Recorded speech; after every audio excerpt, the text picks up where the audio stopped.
नमस्कार। मैं आज प्रथम वर्ष कला हिंदी साहित्य के विद्यार्थियों को सूफी काव्यधारा अथवा प्रेमाख्यानक काव्यधारा या प्रेम मार्गी काव्यधारा की सामान्य विशेषताओं के बारे में जानकारी दूंगी। इससे पूर्व मैंने सूफी काव्य का अर्थ, सूफी संप्रदाय के प्रादुर्भाव के बारे में और सूफी प्रमुख कवियों और उनकी रचनाओं की जानकारी इससे पूर्व के व्याख्यान में दे दी थी। सूफी काव्यधारा या प्रेम मार्गी काव्यधारा भक्ति काल की वो काव्यधारा है जिसके कवियों ने प्रेम के माध्यम से ईश्वर की प्राप्ति होती है, इस बात को ध्यान में रखकर प्रेमाख्यानक काव्य की रचना की थी।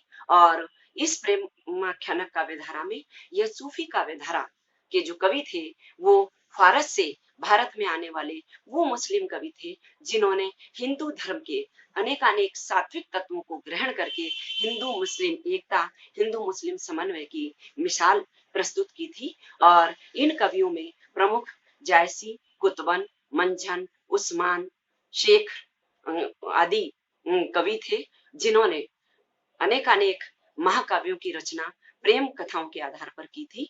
और केवल उत्तर भारत में ही नहीं, दक्षिण भारत में भी दक्षिणी भाषा में अनेक कवियों ने प्रेमाख्यानक काव्य या प्रेम मार्गी काव्यधारा के काव्य की रचना की थी, और जिसमें हाशमी, नुस्रती और गव्वासी का नाम प्रमुख है। और अब मैं उन्हें आपको सूफी काव्यधारा की विशेषताओं का क्रमशः वर्णन करते हुए समझाना चाह रही हूँ। सर्वप्रथम विशेषता इस काव्य की है कि इन मुस्लिम कवियों ने या सूफी काव्यधारा के कवियों ने हिंदू परिवारों की कथा को आधार बनाया, यानी कथा का स्रोत हिंदू परिवार, हिंदू राज परिवारों की कहानियां हुआ करती थी। इसमें ऐतिहासिक और पौराणिक कथाओं को भी इन्होंने लिया है। जैसा कि आप सभी जानते हैं कि जायसी की प्रमुख रचना पद्मावत है, जिसमें पद्मावती सिंघल की राजकुमारी है और चित्तौड़ के राजा रत्नसेन की कथा को आधार बनाया गया है।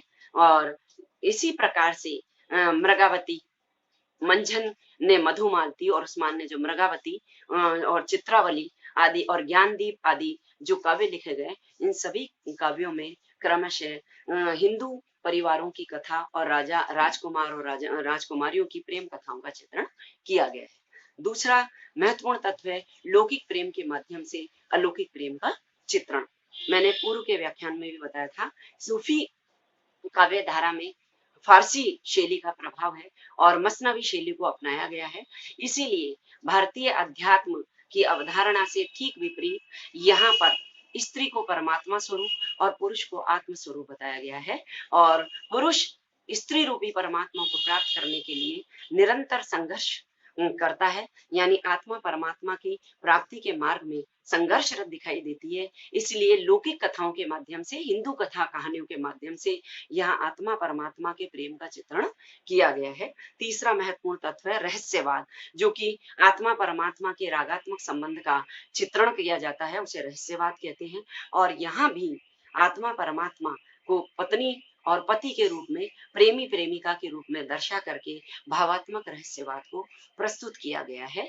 तीसरा तत्व है नारी सौंदर्य का चित्रण। चूंकि नारी को परमात्मा स्वरूप बताया गया है, तो इस काव्य में नारी सौंदर्य का अद्भुत और अलौकिक चित्रण किया गया है। और जैसा कि पुनः मैं जायसी के पद्मावत में पद्मावती का अद्भुत सौंदर्य चित्रण यहाँ पर दिखाया जाता है। और जब मानसरोवर खंड में जब मानसरोवर का चित्रण किया जाता है और पद्मिनी जब स्नान के लिए सखियों के साथ आती है, तो उसके सौंदर्य का चित्रण यहाँ कुछ पंक्तियां प्रस्तुत कर रही हूँ।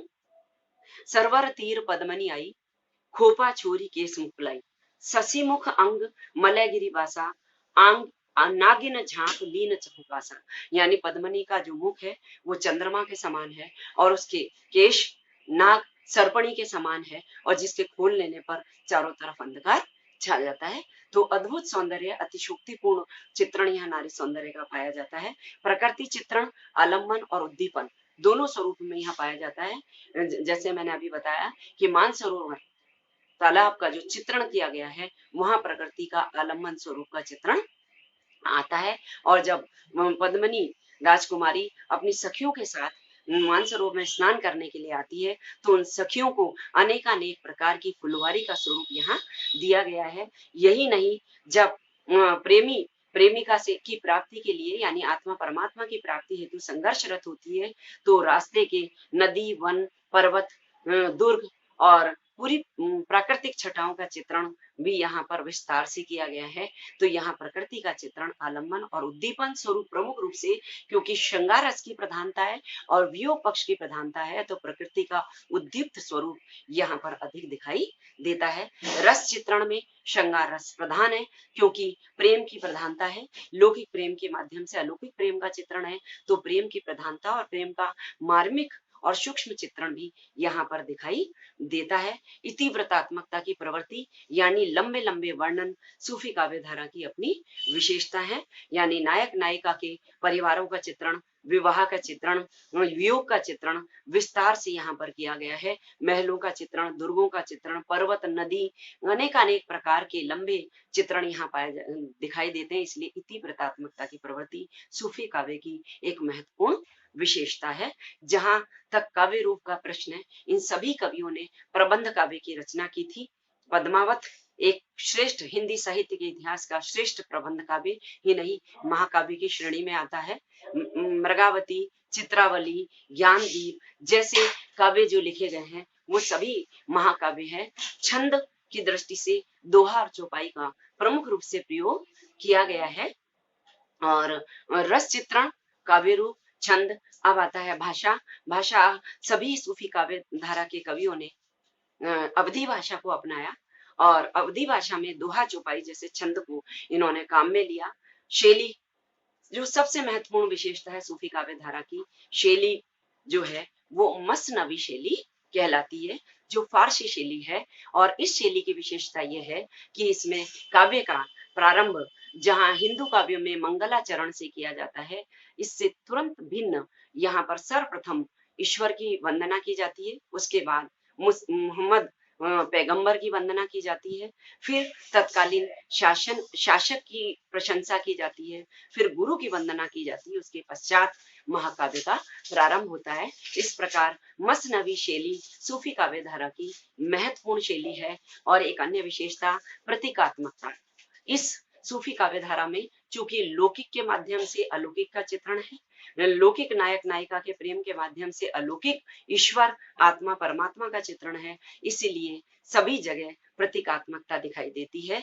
जैसे कि राजा रत्नसेन आत्मा स्वरूप है, तो पद्मनी परमात्मा स्वरूप है। अलाउद्दीन माया स्वरूप है, तो राघव चेतन को शैतान का प्रतीक बताया गया है। तो प्रतीकात्मकता सूफी काव्य धारा की महत्वपूर्ण विशेषता है। अलंकारिकता की वृत्ति भी इस काव्य धारा में बहुत अधिक पाई जाती है।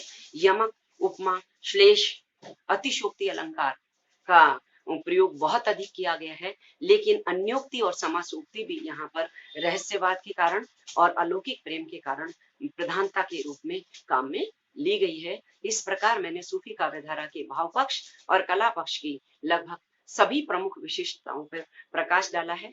आप सभी को इन सभी तत्वों की जानकारी आसानी से होगी, ऐसी मेरी कामना है। धन्यवाद।